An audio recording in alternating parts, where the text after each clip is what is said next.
Muy buenos días, queridos amigos, bienvenidos a esta nueva reunión de Rotary Club de Buenos Aires, en la vuelta de la corbata también, así que esperamos que por lo menos tengamos un día más fresco, pero un día triste hoy tenemos, porque tenemos dos socios que han fallecido y les pido que se queden unos momentos de pie para recordar sus figuras.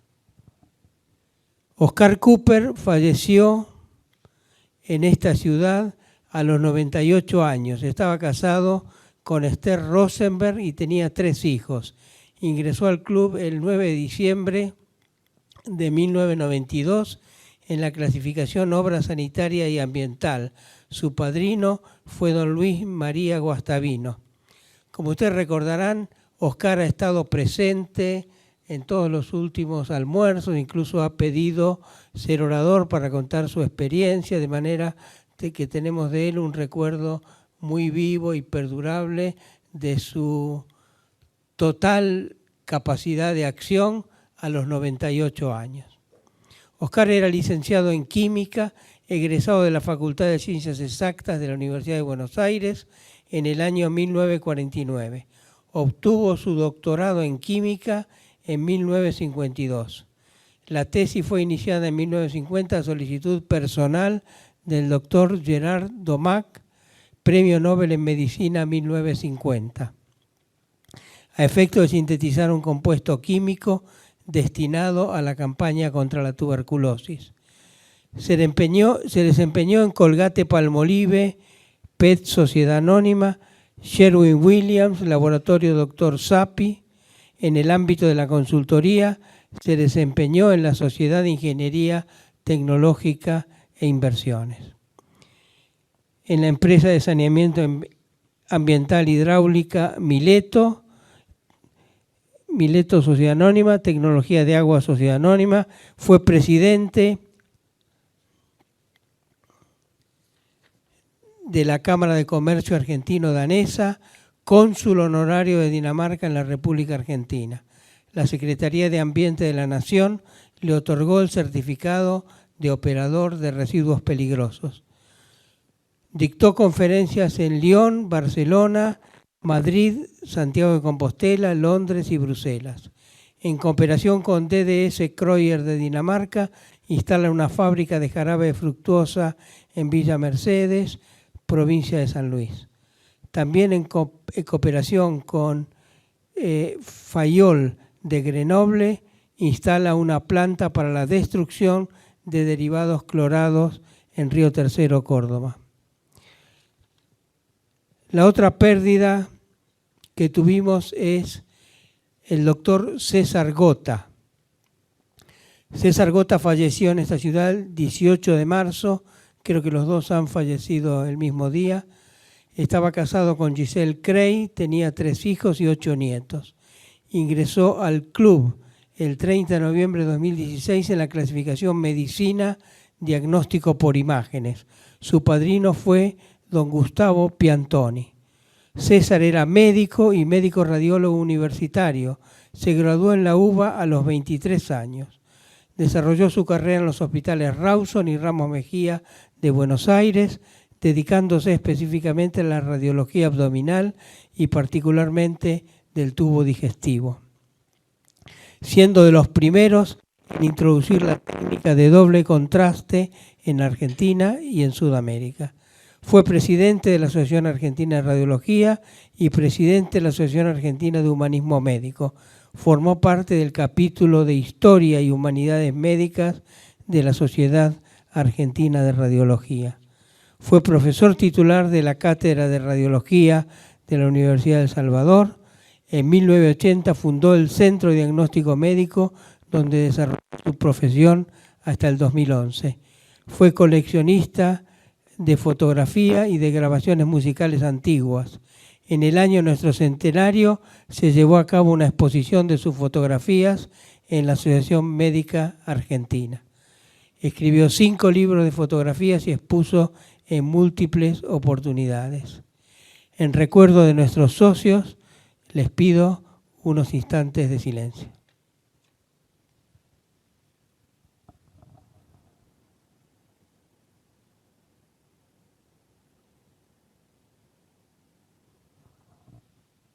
Muchísimas gracias. Podemos tomar asiento.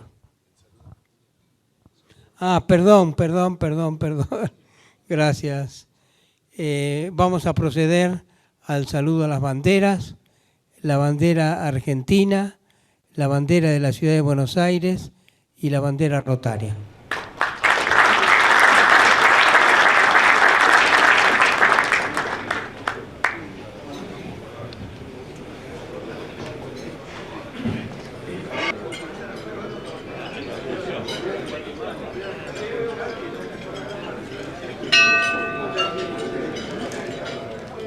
Nuestro secretario Guillermo Combal nos va a ofrecer el informe de secretaría.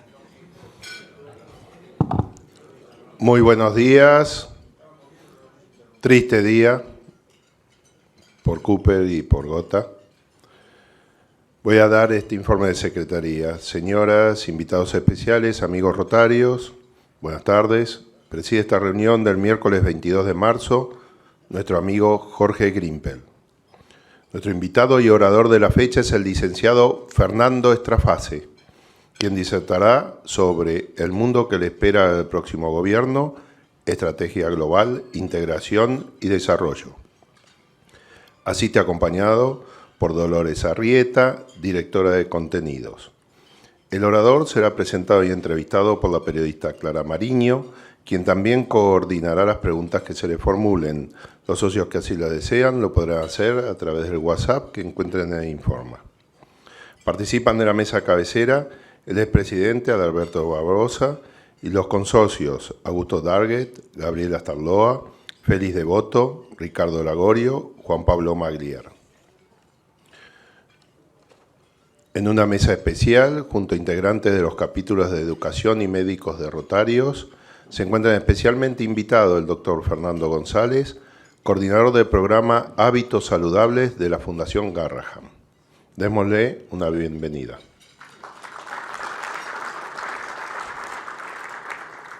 Hoy nos acompañan la señora Clara Nogués, secretaria de Actas de la Fundación Arritmia Alianza Argentina, invitado por nuestro amigo Jorge González Olgaray, y la señora Rosana Vallejos, esposa de nuestro amigo Gustavo D'Agostino, y Gustavo Arach, de Rotary Club de Rosario, y también Dugenheim, de Rotary Club de Sers, Suiza. El próximo 29 de marzo ocuparán la tribuna los consocios Luis Curuchet y Jorge Grimpel, que disertarán sobre la Fundación Rotaria, nuestros proyectos y la fuente de financiamiento. Importante participar y concurrir en esta disertación, donde Luis nos explicará todo lo que estamos haciendo y a dónde van los fondos de nuestra fundación. A todos ustedes, muchas gracias por acompañarnos. Sean muy bienvenidos orgullosamente a Rotary Club de Buenos Aires.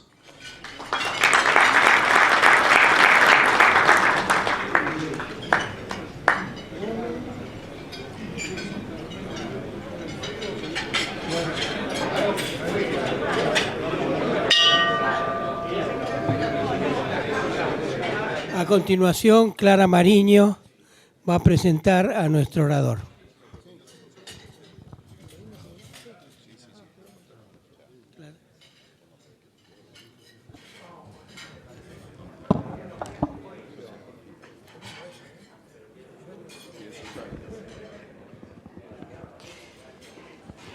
Hola, buenas tardes.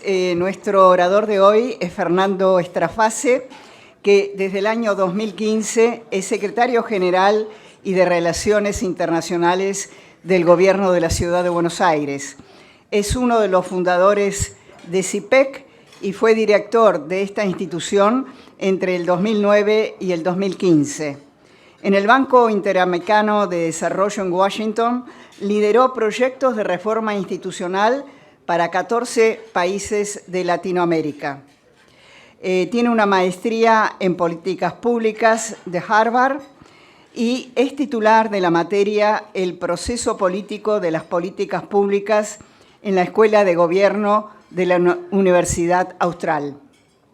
Y es además director del seminario Gobernar con Evidencia en la Universidad Torcuato Di Tella. Fernando, es un gusto escucharte.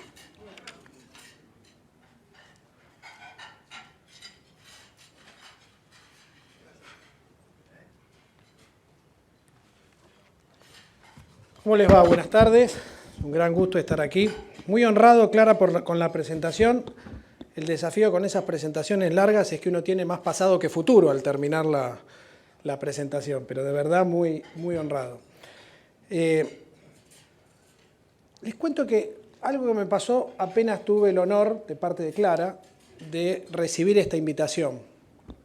Lo primero que porque dicen que hay que prestarle atención a la primera reacción, al primer pensamiento reflejo.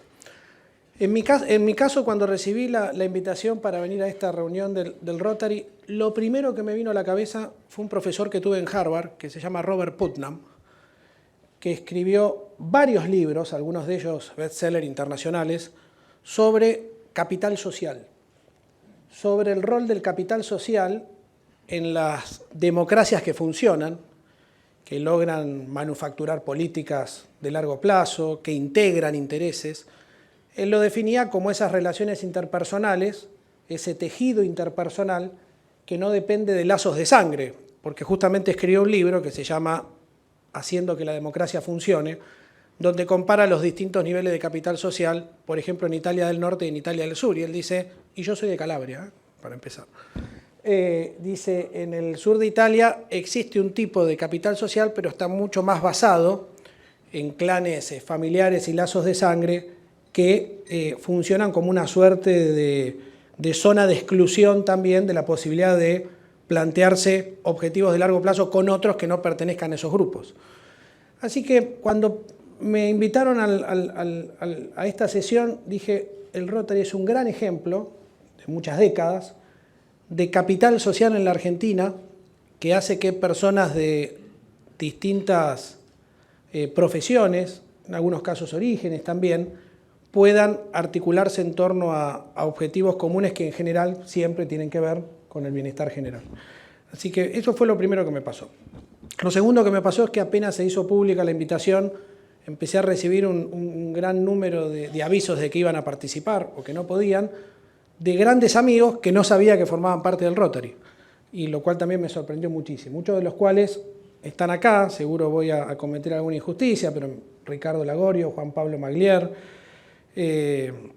José Urtubey, Miguel Maxwell, mi colega el doctor Astarloa, Rodolfo Díaz, que lo vi por ahí, y seguro algunos otros. Muy honrado de compartir este espacio con ustedes. Yo voy a tener una intervención de la que ahora me deben quedar 20 nada más, ¿no, Clara? Porque eran 25 en total, que va a estar estructurada en 3 partes, tratando de responder al título que prometimos. Primero, ¿qué mundo le va a tocar al próximo gobierno? Y adelanto algunas de las preferencias que yo aspiro, y después voy a decir por qué, que esté liderado por Horacio Rodríguez Larreta, una preferencia revelada que todo el mundo ya conocía. ¿Qué el mundo le va a tocar? La segunda parte, cómo encuentra a la Argentina ese mundo, cómo la va a encontrar a la Argentina. Y en tercer lugar, algunos trazos más que gruesos de lo que yo entiendo, y esto forma parte de un trabajo que estamos haciendo con muchos colegas, entre otros Ricardo, deberían ser los trazos de una política exterior argentina, una acción internacional para aprovechar algunas oportunidades muy evidentes que el mundo nos está generando. ¿Qué mundo? Empiezo por lo primero, entonces. ¿Qué pasó en el mundo? ¿Qué el mundo le va a tocar al próximo gobierno? Bueno, pasaron 3 fenómenos en los últimos años, 2 de los cuales no estaban previstos y uno sí, pero cuyas consecuencias se aceleraron en los últimos tiempos. El primero es el COVID, el segundo es la invasión de Rusia a Ucrania y el tercero, la aceleración de las consecuencias del cambio climático. Estos 3 eventos, seguro hay otros, pero estos 3 especialmente cambiaron la configuración del mundo y las relaciones internacionales tal como las conocíamos hasta que empezara a ocurrir el primero. Voy a ir muy rápido. En el caso del COVID mostró en un punto también los límites de la cooperación global, porque en el momento en donde los países tuvieron que defender para sí mismos o para la región de pertenencia inmediata, por ejemplo, la entrega de vacunas, lo hicieron. También el COVID afectó las cadenas de valor, las cadenas logísticas, interrumpió en muchos casos algunas, y de ahí surgió del COVID los conceptos, hoy lo escuchábamos con José en otra reunión a la mañana, del near y el friendshoring, la capacidad de establecer cadenas de valor con socios cercanos y confiables, porque el mundo aprendió que durante la pandemia algunos socios que no eran tan cercanos no fueron tan confiables tampoco. En segundo lugar, la invasión de Rusia a Ucrania, además de romper el derecho internacional, y anótese, yo lo llamo la invasión de Rusia a Ucrania, no la guerra, además de romper el derecho internacional, puso de relieve dos conceptos en el mundo en general, en Europa en particular, producto de la invasión, que son la seguridad alimentaria y la seguridad energética. La seguridad alimentaria porque con la invasión de Rusia a Ucrania desaparece del sistema de producción mundial, no desaparece, pero afecta lo que sería toda la pampa ucraniana, que es la otra gran pampa del mundo, además de la nuestra, una de las zonas más fértiles del mundo, y la pone en discusión. Y la seguridad energética, porque la apuesta que varios países de Europa, especialmente Alemania, hicieron a Rusia a través de los gasoductos, falló. Tal es así que Merkel, de quien soy especialmente admirador, hoy ve un poco opinado su legado, producto de esa apuesta casi total que hizo, pongámoslo así, a confiar en que en Rusia iba a honrar los compromisos de provisión energética. Y en el caso del cambio climático, definitivamente la aceleración, y ya no hace falta ser especialista para darse cuenta de las consecuencias, todos nos dimos cuenta la semana pasada con la ola de calor, en algunos otros países del mundo con los desplazamientos producto de inundaciones, la sequía en varias zonas del país, nos dimos cuenta de la relevancia que va a tener para el cambio climático países que tengan acceso a recursos estratégicos que el cambio climático pone en duda. Hoy, sin ir más lejos, que es el Día del Agua, la ONU alertó en un comunicado muy dramático que el mundo está muy cerca de una verdadera emergencia hídrica. Vamos a decirlo más fácil, que va a faltar agua. Y no hace falta irse tan lejos ni al Sahara ni a alguna de las zonas de África. Para los que no lo saben, en Chile, nos lo dijo ayer el encargado de negocios en un almuerzo que tuvimos con Ricardo, están muy cerca, en Santiago de Chile, de establecer el racionamiento para consumo humano. Y en Montevideo también, no para racionamiento para consumo humano, sino, por ejemplo, para el uso de piscinas y recreativos. Es algo realmente muy serio lo que está pasando. Ahora, también el cambio climático le abre a países como Argentina oportunidades que ya voy a señalar. También dispara la acción correctiva de países, por ejemplo, en el caso de Europa, la aprobación de un plan verde que establece que para el 2035 no van a circular más autos en Europa a combustión. Va a haber que reemplazar ese modelo de energía con otro que por ahora y hasta mucho tiempo, hasta que surja otra tecnología, va a ser la energía eléctrica, la cual lleva baterías, la cual lleva litio, y ya más o menos se imaginan la conclusión. Este es el mundo trazo grueso que le toca a Argentina, en donde hay un emergente de todo esto, que es algo así como una especie de tensión estructural a partir de todo esto, que es la tensión entre Estados Unidos y China.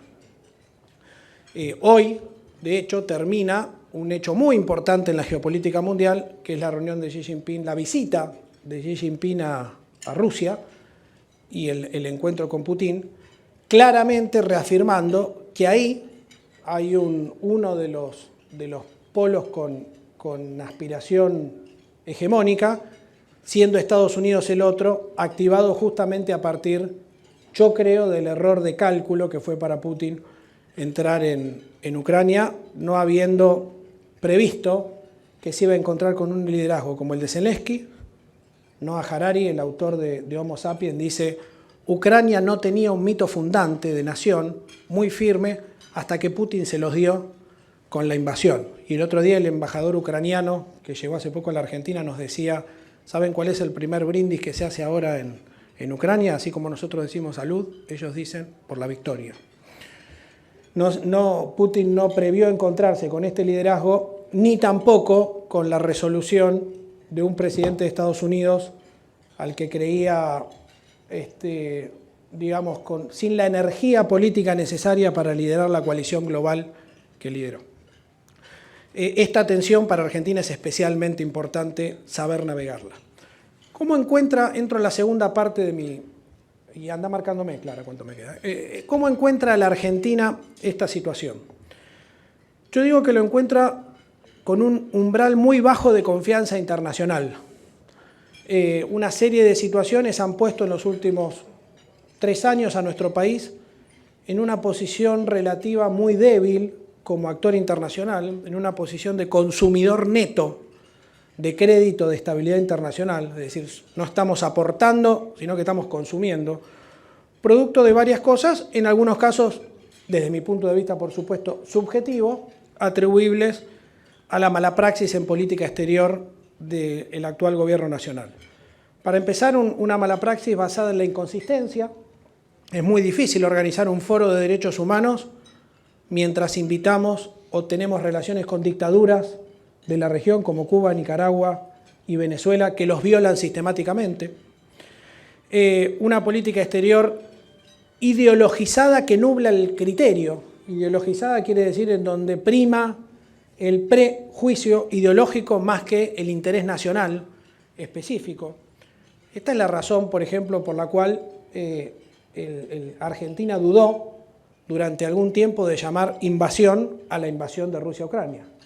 Tuvo que ocurrir una gran coalición global, una presión muy fuerte política interna, de la que Horacio Rodríguez Larreta fue muy protagonista para que eso ocurra, o es la razón por la cual avanzamos como país con la idea de entrar a BRICS, a organización de países con la que personalmente no tengo nada en contra sustantivamente, salvo que entremos de la mano de Rusia y junto con Irán. Son dos situaciones que no hacen precisamente a incrementar la confianza internacional. En tercer lugar, la mala praxis en la diplomacia presidencial. Como ustedes saben, las relaciones exteriores internacionales en el mundo están más presidencializadas que nunca. Es muy importante lo que hacen las cancillerías y las instituciones, pero muy importante la voz presidencial. Y la voz presidencial, 10 días antes de la invasión de Rusia a Ucrania, fue a Rusia. No hacía falta hacer Kissinger para saber que algo estaba por pasar. Y en la reunión bilateral con el presidente Putin invitó a Rusia a usar a la Argentina como puerta de entrada a América Latina. Costo altísimo en materia de reputación internacional. Y finalmente, cuestiones de la política interna que también impactan en el bajo umbral de confianza internacional, como por ejemplo un gobierno nacional que abiertamente desconoce un fallo de la Corte Suprema de Justicia, entonces le dice a todos los inversores internacionales, mira, en la Argentina el Estado de Derecho se cumple tanto como, o en fallo de la Corte, tanto como el gobierno nacional quiera cumplirlo, o avanza en una suerte de arremetida contra la Corte Suprema de Justicia en tándem, como casi no existe, seguro no existe antecedente en la Argentina de avanzar en tándem y en pocos lugares del mundo. Así que el lugar de la confianza internacional de la Argentina hoy es realmente muy bajo. Entro en la tercera y última parte. Bueno, con este mundo y con esta posición relativa de la Argentina, ¿qué debería hacer el próximo gobierno para tener una política internacional que apuntale el interés nacional? Bueno, lo primero que debería hacer, que no es objeto de mi conversación ahora, es definitivamente tener un plan de estabilización de la economía, un programa de reformas para la Argentina, que es la tarea en casa, es lo primero que hay que hacer, sin lo cual nada de lo otro que diga tiene mucho sentido. Pero la política exterior definitivamente puede ayudar muchísimo a ese plan de desarrollo para la Argentina si tiene clara algunas cosas. Lo primero que tiene que tener clara la política exterior argentina es un concepto que uno de los conceptos que insistimos mucho con Ricardo y otros, es que tenemos que tener una política exterior para el desarrollo. Parece una definición generalista, pero para el desarrollo significa para empujar las oportunidades de desarrollo de la Argentina que generen trabajo en la Argentina para generar bienestar en la Argentina que terminen en más progreso para los argentinos. Esta es la ideología con la que tenemos que mirar el mundo. No hay otro criterio más oportuno que ese, una política exterior para el desarrollo. Esa política exterior para el desarrollo sigue en su accionabilidad con tener una buena estrategia de inserción productiva en el mundo. ¿Cómo vamos a generar desarrollo? Insertándonos productivamente en el mundo. Y hoy el mundo nos pone por delante, casi de manera burda para poder aprovechar, si hacemos algunas cosas, al menos 5 motores del crecimiento donde podemos ser absolutamente protagonistas. En el mundo, ¿eh? En el mundo. Jugadores globales. Alimentos. No tengo que explicar acá la competitividad argentina en ese tema. Energía, tanto en los convencionales como no convencionales. Tenemos en Vaca Muerta la segunda reserva mundial de ese tipo de energía. Y todavía el mundo la está demandando. No es una ventana que va a durar 100 años. Pero todavía el mundo, mientras hace la transición hacia energías completamente renovables, la va a seguir demandando. Está en la contradicción que tenemos, que teniendo la segunda reserva más grande, parte de nuestra balanza comercial, una gran parte es deficitaria, porque le compramos a otros el mismo gas licuado que nosotros, inversiones de por medio, podríamos exportarle, por ejemplo, a Europa. Energía.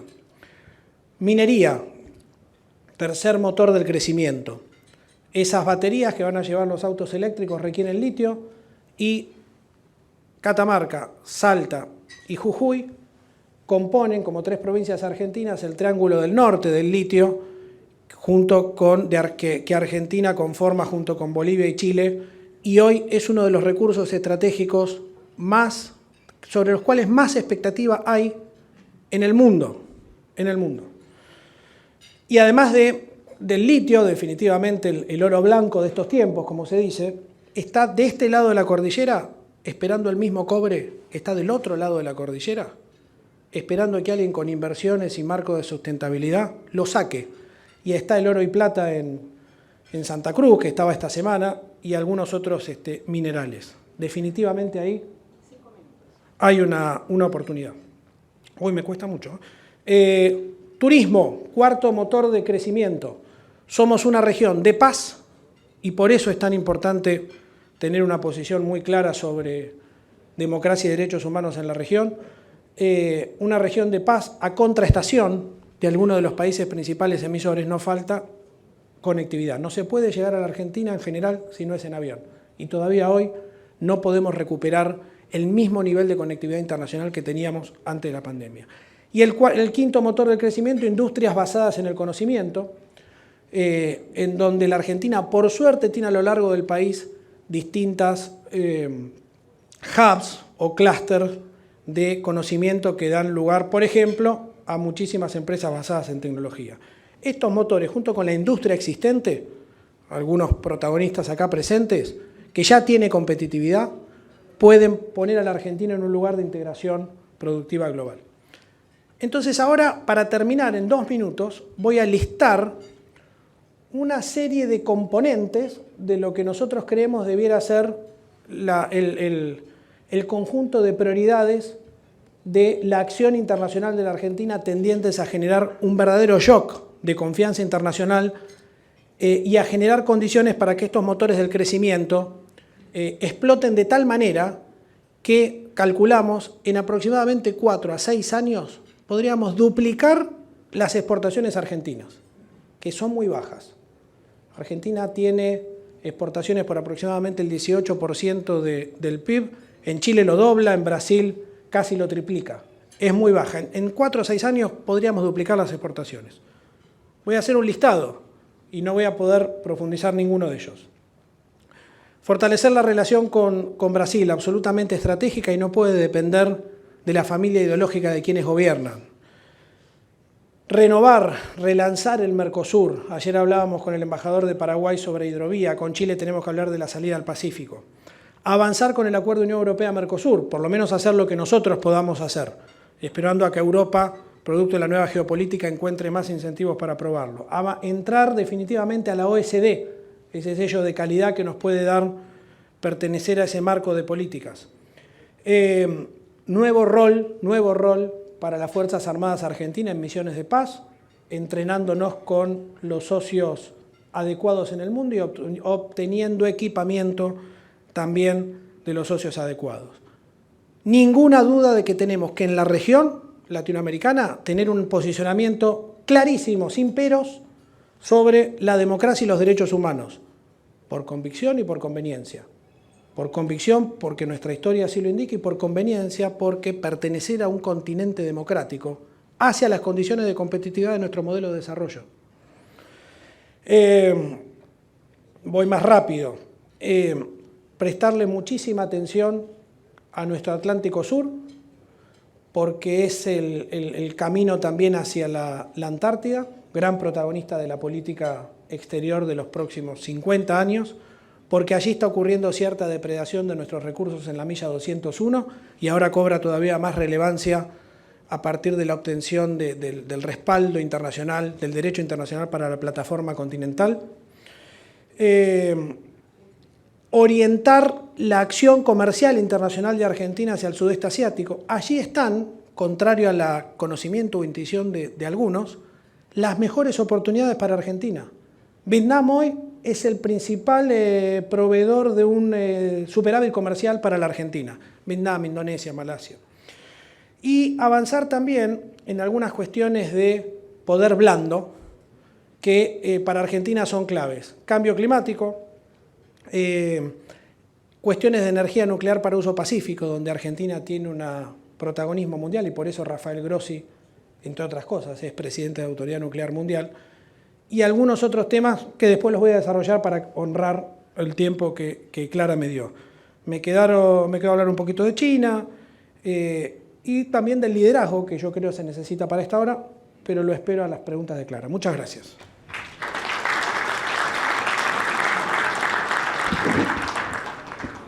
Muchas gracias, Fernando.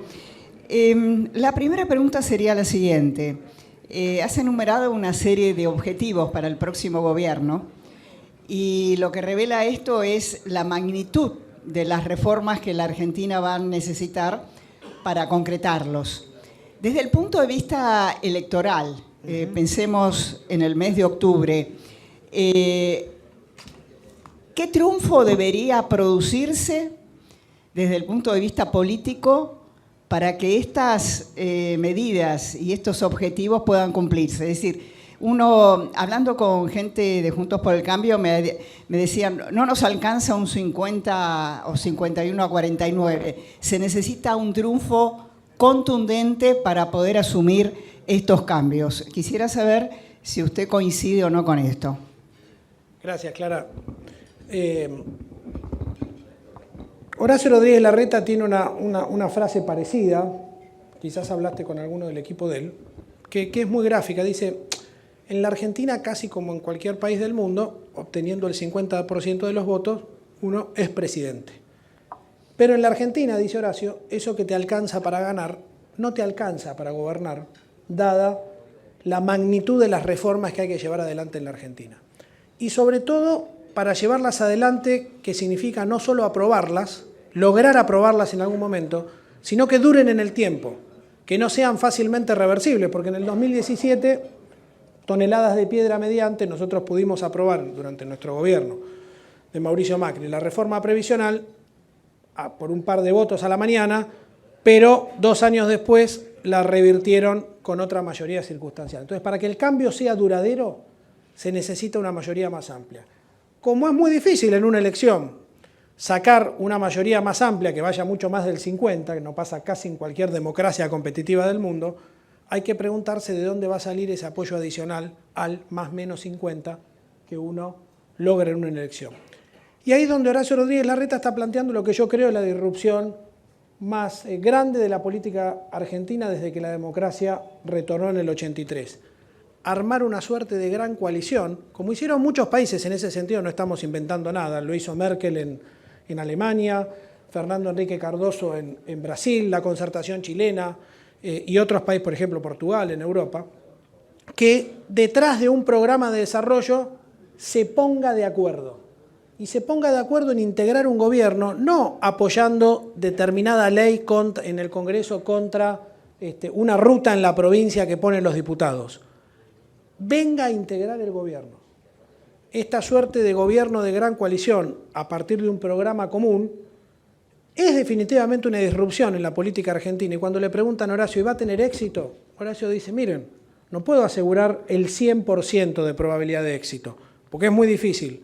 Pero el otro camino, el de pretender tener un episodio reformista sobre la base de una especie de aluvión atropellador de los que se oponen, pensando en que los actores de veto en la Argentina esta vez sí lo van a entender porque nosotros tenemos mucha voluntad y lo vamos a hacer, a la Argentina ya no le funcionó nunca. Por lo tanto, tiene 100% de probabilidad de fracaso. Así que esa es la idea que está detrás del dispositivo político clara que Horacio le está proponiendo a los argentinos. ¿Para un qué? Para un programa de reformas en el que estamos todos muy de acuerdo. Esta elección no va a discutir tanto el qué como el cómo lograrlo. El qué, que hay que estabilizar la economía y hacer un programa de reformas pro crecimiento y llevar a la Argentina al mundo en los términos que yo lo señalé, es un gran acuerdo en todos lados. Lo que no está tan claro es cómo son las condiciones que lo hacen posible lograrlo. La pregunta es si ustedes tienen en claro con quién se pueden hacer o con quiénes se puede hacer ese acuerdo. Sí, y con quiénes no. Horacio, yo entiendo que es polémico de explicar, pero definitivamente Horacio lo que plantea es que con el kirchnerismo es muy difícil iniciar y mucho más llegar a un acuerdo sobre estos términos, porque tiene una cosmovisión distinta de lo que debiera ser el destino de la Argentina, el rol del sector privado, la inserción de la Argentina en el mundo.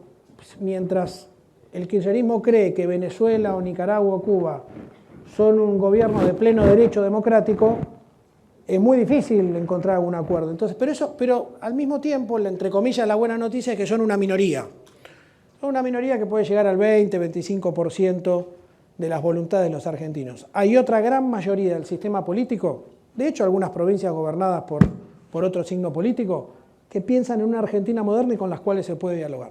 Bueno, acá tengo varias preguntas que me están haciendo llegar. ¿Cómo podemos recuperar la confianza de que esta vez, no va a ocurrir aquello que se decía antes de los brotes verdes y repetir la mala experiencia anterior? ¿En qué podemos ayudar desde la sociedad civil para que esa confianza se genere? Muy buena pregunta. En primer lugar, planteando al inicio del gobierno el diagnóstico más realista, descarnado posible si lo es, sustentado en la verdad de los hechos respecto del punto de partida. Argentina está muy mal y edulcorar el punto de partida para no dar malas noticias al principio, de hecho es una reflexión que el propio presidente Macri hizo en su libro como una de las cosas que haría distinto, contar realmente el estado en el que estamos.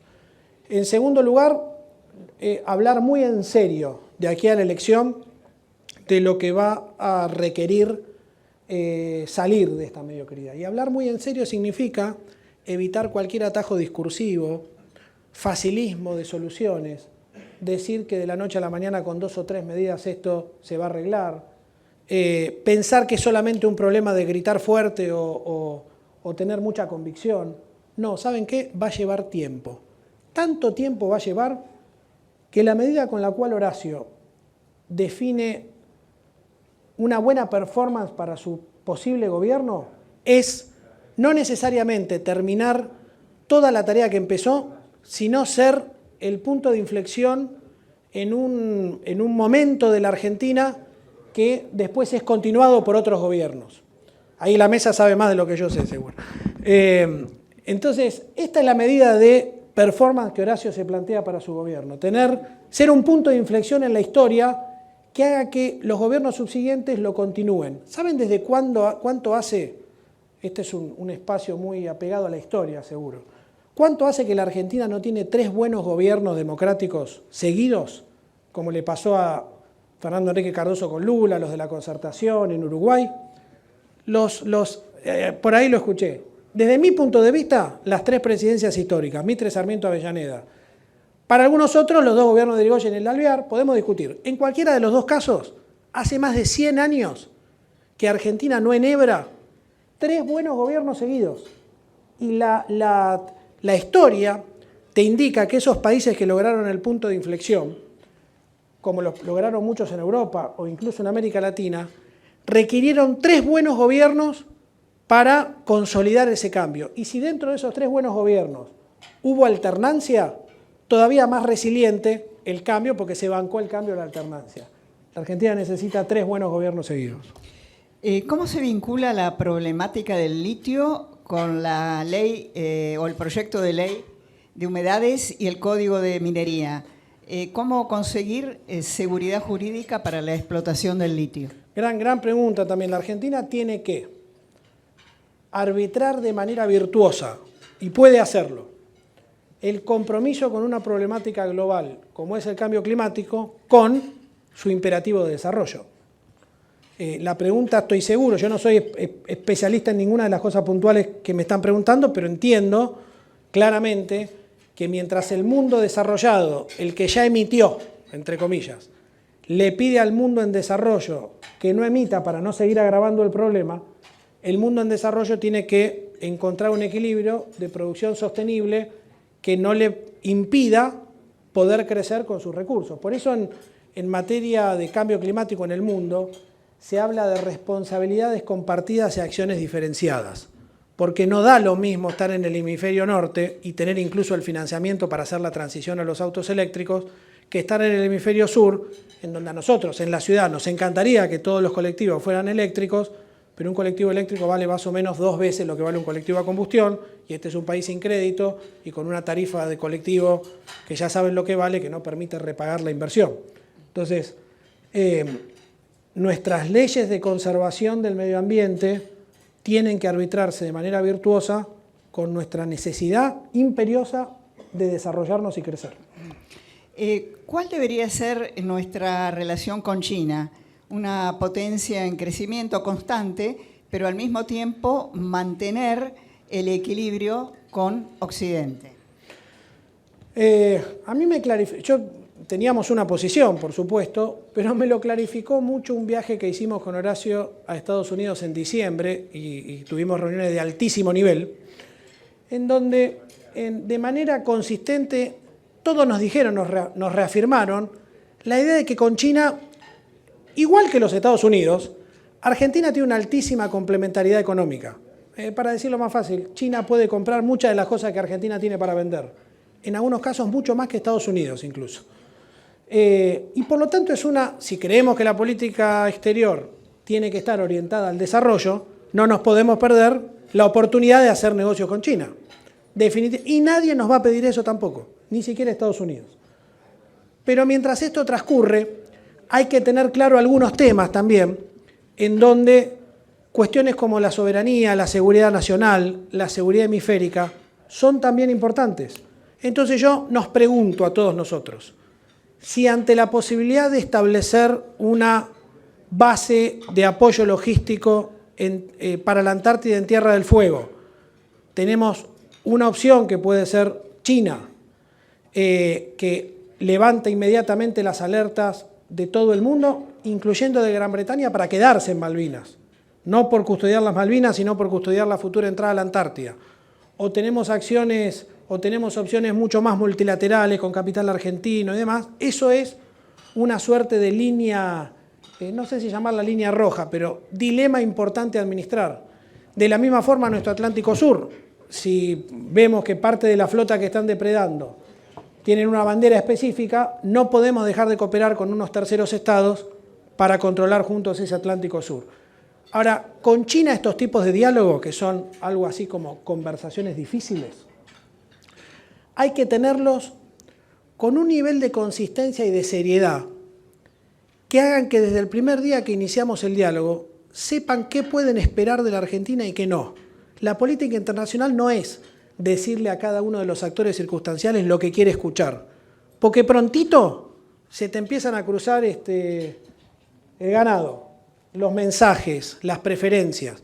Entonces, y los chinos van a respetar mucho más a un Estado que tiene esta seriedad y consistencia para relacionarse, incluso ponerle algunos límites, que a un país que además por su propia inestabilidad económica, mientras quiere ponerle límites por un lado, por otro le tiene que ir a pedir de extender el swap porque nos quedamos sin reserva. Esta es la forma de trabajar con China desde un lugar del interés nacional. Fernando, ¿cómo está en este momento la relación de Horacio Rodríguez Larreta con Macri y cómo estás viendo la interna? Dos internas que están ardiendo, una a nivel nacional por la candidatura de Juntos por el Cambio a presidente y la otra que también está complicada, difícil, que es la de la Ciudad de Buenos Aires. Horacio y el presidente Macri tienen una relación de más de 20 años trabajando juntos. Ellos fundaron el PRO, junto con otros, con María Eugenia Vidal, con otros. Por lo tanto, es una relación que trasciende las determinadas circunstancias que los ponen a debatir sobre un tema, llamémoslo así. En este caso, además, Horacio ya señaló, lo hizo hace unos días, que él va a ser precandidato a presidente, más allá de quienes otros u otras puedan participar también de la PASO. Por suerte tenemos la PASO, que es como una regla institucional que ancla expectativas, porque todos sabemos que el 6 de agosto, creo que es el 6 de agosto, hay una PASO, que es una primaria abierta, simultánea y obligatoria. Y esto no es menor, que sea abierta, simultánea y obligatoria. Vota todo el padrón argentino, tan obligatorio como lo hace obligatorio la ley argentina. Todos sabemos que las sanciones son difusas, pero siempre hay un nivel de participación mayor al 70%, en algunos casos llegando al 80%. Si esto fuera una primaria a la estadounidense, donde votan solamente los afiliados, entonces tendría mucho peso las preferencias intensas de los miembros de un partido, por ejemplo el del PRO. Como esta es una primaria abierta y obligatoria, se parece mucho a la PASO, como todos sabemos, una elección general. Y en una elección general, quien tiene más posibilidades es quien más ancho de banda electoral tiene, es decir, más techo electoral tiene, es decir, convoca más gente que aunque no sea de su partido podría votarlo. Estas son algunas de las razones, junto con otras de orden territorial, de armado político, de estilo de liderazgo, que a nosotros nos llevan a pensar que la PASO se va a resolver con un Horacio ganando. Seguro van a escuchar otras, por otro lado, pero estos son algunos de nuestros argumentos. Y en la elección en la ciudad, que era tu otra pregunta, va a haber una PASO también, en donde cabe esperar que el candidato de Juntos por el Cambio que la gane sea finalmente jefe de gobierno, porque el nivel de aprobación de la gestión es muy alto. ¿Horacio tiene un candidato que prefiere? El PRO tiene más de un candidato. Tiene a Jorge Macri, a Fernán Quirós y a Soledad Acuña. Y del lado del radicalismo a Martín Lustó. Seguramente de acá al día de la inscripción de las listas, esa oferta electoral del PRO se consolide, porque si no estaría dividiendo mucho el voto y poniendo en riesgo la posibilidad de que el PRO gane. Horacio tiene una preferencia porque la ciudad siga gobernada por el PRO. ¿Qué candidato dentro del PRO? Todavía están en conversaciones. Hablaste al comienzo de tu charla del liderazgo. Tal vez en los análisis lo que surge es que no hay liderazgos fuertes políticos hoy en la Argentina para enfrentar la magnitud de los cambios. Una reflexión sobre este tema y si crees que Horacio Rodríguez Larreta tiene condiciones de líder, ¿cómo definirías el liderazgo de Rodríguez Larreta? Bueno, yo lo conozco a Horacio hace 26 años, lo conocí en el 96, 95, 96, 97. Y a lo largo de todo este tiempo vi moldear cómo se fue moldeando sus condiciones de liderazgo. Tiene 3 o 4 características que para mí son claves para este momento de la Argentina. Definitivamente no es un liderazgo personalista, es un liderazgo integrador, conformador de equipos. Yo, digamos, soy uno más allá de que no trabajé toda la vida con él, porque después viví en Estados Unidos y demás, pero soy una de las muchas personas que él ayudó a formar, pensando en algún momento histórico en donde íbamos a tener que reunirnos todos para cambiar la Argentina, y ese momento está llegando. Es un gran formador de equipos, y está lleno de ejemplos que ustedes conocen. Es un liderazgo extremadamente profesional en su aproximación a los temas. No es un liderazgo que cree en la improvisación o en la inspiración. Se prepara para los temas. Una de las cosas que poco se sabe del uso del tiempo Horacio en este último año es que todos los días él está dedicando entre 2 y 3 horas a profundizar sobre un tema de la agenda del próximo gobierno. Y esto lo hace sin cámara, sin que sea público. Profundizar quiere decir entenderlo, estudiarlo, analizar las alternativas, relevar el costo fiscal, procesar cómo va a ser la economía política del tema, cómo vamos a hacer para que ocurra. Y en tercer lugar, tiene una gran experiencia de haber gobernado, que para mí es muy relevante. No es lo mismo haber pasado por el tipo de experiencia, más allá de que son dos campeonatos distintos, la ciudad y la nación, pero de haber gobernado.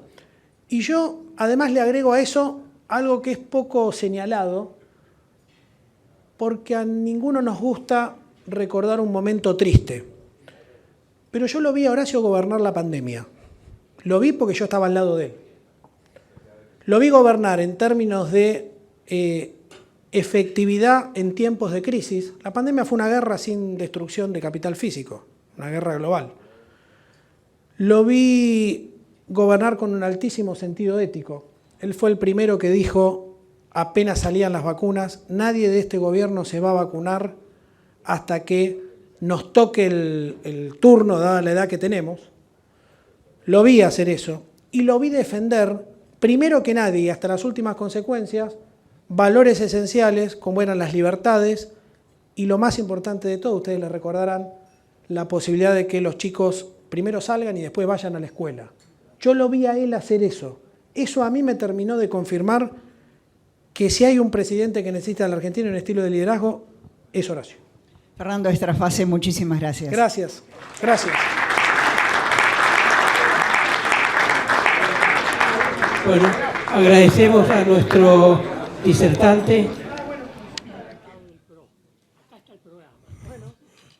Agradecemos a Fernando Estrafase y vamos a proceder a entregarle, como recuerdo de su paso por el club, el libro del centenario de nuestro Rotary Club de Buenos Aires.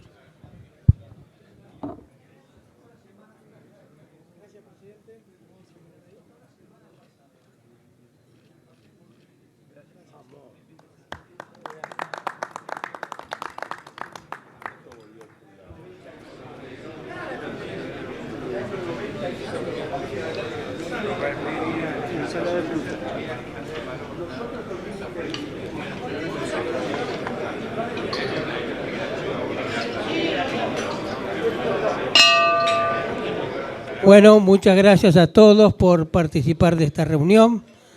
Nos vemos el miércoles próximo. Muchas gracias.